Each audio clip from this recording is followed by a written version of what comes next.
আমরা মাননীয় প্রধানমন্ত্রীর নির্দেশে এই সরকারের গুরুত্বপূর্ণ স্থাপনা বিজিবি গতকাল অভিযানের মাধ্যমে পুনরুদ্ধার করেছে এবং এই সন্ত্রাসী এবং উগ্রবাদী যারা সন্ত্রাসী গোষ্ঠী ছিল তাদেরকে হটিয়ে দিতে সক্ষম হয়েছে।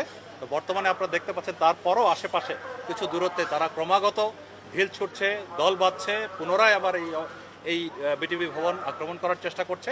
সেটা আমরা এখন বিজিবি কালকে থেকে দখল করে এখানেই আছে, তার সাথে পুলিশ এবং র্যাবও যুক্ত হয়েছে। তো সব মিলিয়ে এই জায়গার এই স্থানের কোনো ধরনের জন্য আর অসুবিধা না হয় সেজন্য আমরা বদ্ধপরিকর।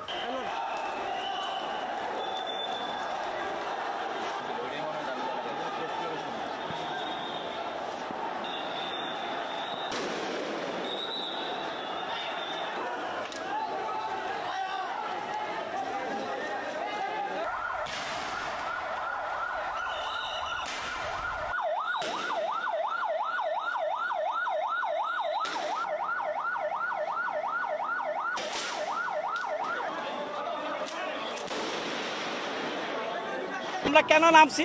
আমার ছেলে আইবাস করছে, আমার ছেলে, আমরা লেখাপড়া করে, আমরা মধ্যবিত্তের লোক, আমরা লেখাপড়া করাইতেছি কেন? একটা চাকরির জন্য।